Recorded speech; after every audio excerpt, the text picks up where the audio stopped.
네, 7월 18일 목요일 기도를 돕는 그 사랑 매일 묵상. 오늘은 시편 58편 6절에서 11절입니다. 시편 58절이 계속 진행되고 있는데 다윗이 6절에 하나님이여 그들의 입에서 이를 꺾으소서 이렇게 공의를 기도하는 장면이 있습니다. 그래서 오늘 제목은 그들의 입에서 이를 꺾으소서라는 제목입니다. 6절에 보면 하나님이여 그들의 입에서 이를 꺾으소서 여호와의 젊은 사자의 어금니를 꺾어내시며 그들이 급히 흐르는 물같이 사라지게 하시며 겨누는 화살이 꺾임 같게 하시며 소멸하여 가는 달팽이 같게 하시며 만삭되지 못하여 출생한 아기가 햇빛을 보지 못함 같게 하소서.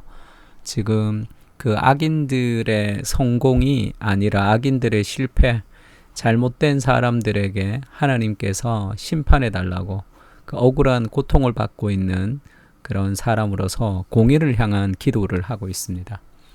그래서 재밌죠? 지금 이 기도가 하나님이여 그들의 입에서 이를 꺾으소서. 그러니까 내가 직접 그들의 이를 꺾어버리고 그러지 않고 하나님이 그들의 입에서 이를 꺾어달라고 하나님의 심판을 지금 간구하고 있습니다. 만약에 우리가 하나님이 심판하시는 분이시라는 것을 이해하지 못하면 우리가 직접 복수해야 되겠죠. 이 세상의 억울함과 고통을 해결하기 위해서 인간 스스로가 복수하는 피비린내 나는 그런 상황이 이루어질 거예요. 공의롭게 심판하시는 하나님이 계시다는 그것이 우리의 삶에 그런 부정적이고 억울한 감정을 해소하는 가장 유일한 지름길입니다. 그리고 이것을 아주 적나라하게 고백하고 있죠. 9절에는 가시나무 불이 가마를 뜨겁게 하기 전에 생나무든지 불붙는 나무든지 강한 바람으로 휩쓸려 가게 하소서. 그들의 계획이 꺾여지게, 그들의 삶이 멸망당하게, 그들이 행한 대로 하나님께서 보응해 주시도록 그렇게 기도합니다. 이것은 개인의 복수를 향한 기도가 아니라 하나님의 공의가 이루어지기를 원하는 기도죠. 그리고 그것을 자기의 감정 안에 있는 수많은 부정적인 감정들을 그대로 하나님 앞에 기도하는 기도입니다. 이것은 굉장히 건강한 삶의 기도라고 얘기했죠. 하나님 앞에 우리의 삶을 다 토로해야 돼요. 저도 한 달에 한 번씩 하는 성경 공부가 있는데 거기서 이제 그 분노에 대해서 설교하면서 이 복수에 대해서 이제 복수하는 자신의 마음을 하나님께 원통함을 아뢰면서 그렇게 기도하라 그렇게 설교를 했는데 한 집사님이 그렇게 물으셨어요. 그렇게 기도해도 됩니까? 이렇게 묻더라고요. 좀 부정적인 감정을 그대로 하나님 앞에 기도해도 되느냐 이런 질문이죠. 그러니까 다윗처럼 삶의 모든 스트레스는 기도 가운데 다 해결이 돼야 됩니다. 그러니까 하나님께서 그것을 다 받아주시는 분이시다. 그러니까 그런 시가 있잖아요. 죽은 우리 엄마가 다시 하루만이라도 살아서 돌아온다면 내가 엄마 품에서 그냥 가장 억울했던 일 한 가지를 내가 그 품에서 말하고 울고 싶다 이런 시가 있잖아요. 그러니까 우리 엄마도 그렇게 내가 억울하고 힘들었던 거 참 욕하고 싶은 아이들을 욕하면서 엄마 품에서 우는데 하나님이 그런 넓은 가슴을 가지고 있지 않겠습니까? 그러니까 우리 삶의 모든 부정적인 것들을 하나님 앞에 기도할 수 있어야 됩니다. 그리고 하나님이 그들의 입을 꺾으신다라는 이 심판을 이해할 때 훨씬 더 감정적으로 건강해지는 거예요. 예레미야 애가에도 이런 말씀이 있죠. 여호와여 나의 억울함을 보셨사오니 나를 위하여 원통함을 풀어주옵소서. 이 땅에서 그런 원통할 때 있죠. 권력자들이 힘을 가지고 사람들을 그렇게 잘못된 길로 억울하게 만들 때도 있고 자신의 돈을 가지고 가난한 사람들을 그렇게 만들어 갈 때도 있습니다. 그런 정의롭지 못한 행동들, 그런 세상 속에 우리가 살아가고 있죠. 그 원통함을 풀 수 있는 하나님이 계신 그 원통함이 풀리지 않으면 인생이 얼마나 고통스럽습니까? 예레미야 11장 20절도 마찬가지죠. 공의로 판단하시며 사람의 마음을 감찰하시는 만군의 여호와여 나의 원통함을 주께 아뢰었사오니 그들에 대한 주의 보복을 내가 보리다. 그 원통함을 풀어주시는 분이시다. 나의 억울함을 하나님이 풀어주시는 분이시다 라는 것을 기억하고 그 하나님이 내 삶의 진정한 변호인이 되신다, 변호사가 되신다라는 마음을 가지고 하나님 앞에 기도할 필요가 있습니다. 그리고 이사야서 61장 1절도 마찬가지죠. 예수님이 메시아로 이 땅에 오셨을 때 인용했던 구절이죠. 주 여호와의 영이 내게 내리셨으니, 그 메시아가 이 땅에 오셨을 때 일어나는 일을 얘기합니다. 이는 여호와께서 내게 기름을 부으사 가난한 자에게 아름다운 소식을 전하게 하려 하심이라. 나를 보내사 마음이 상한 자를 고치며 포로된 자에게 자유를, 갇힌 자에게 노임을 선포하며.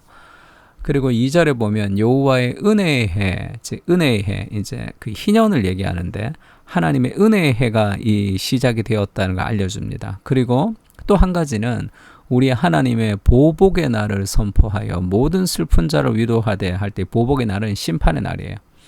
그래서 하나님 우리를 신원하신다 이런 표현을 하는데, 하나님의 은혜와 하나님의 공의가 그리스도를 통해서 이루어집니다. 그래서 우리가 받는 하나님의 은혜로운 하나님의 역할도 있지만 하나님의 공의와 정의를 이루시는, 악을 심판하시는 그런 모습으로 메시아가 오는 거죠. 그때 모든 슬픈 자들이 위로를 받는 거 아니겠습니까?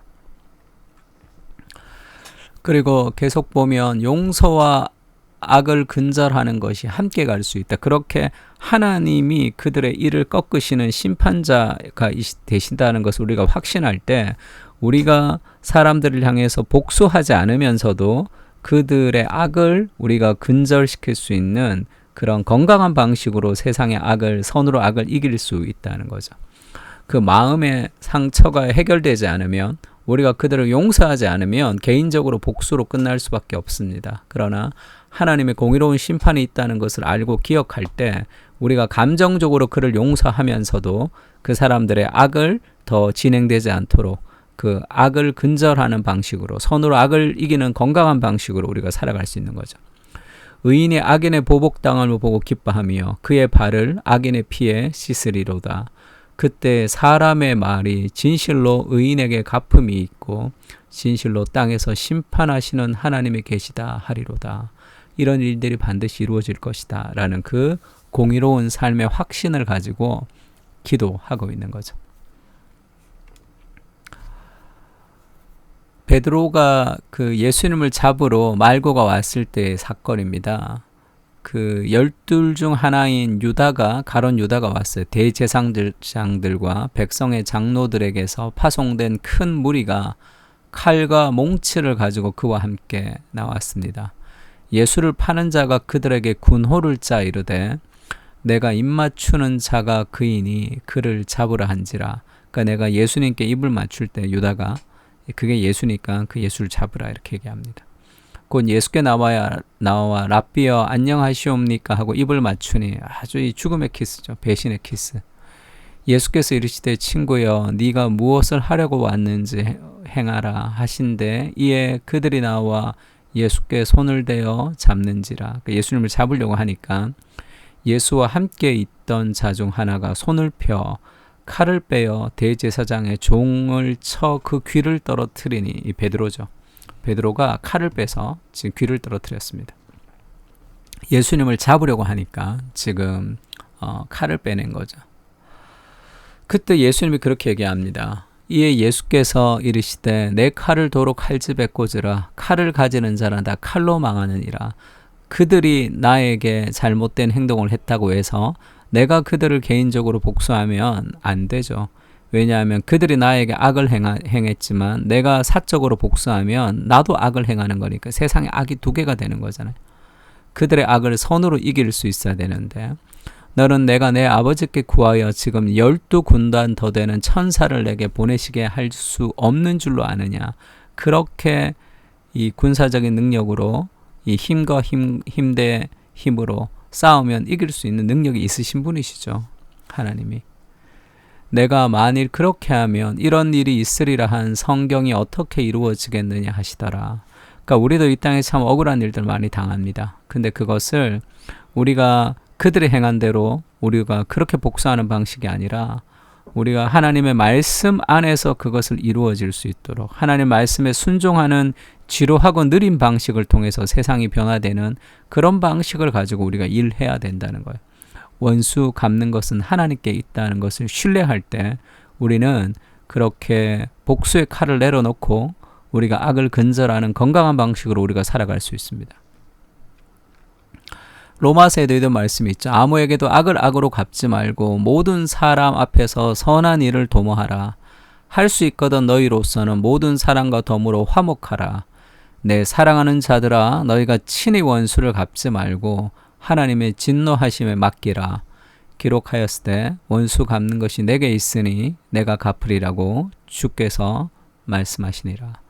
이 하나님 앞에 원수를 갚아달라고 우리가 온전히 기도하면서 우리가 이 땅의 악을 근절하기 위해서 믿음으로 살아가는 삶의 방식이 필요한 거죠.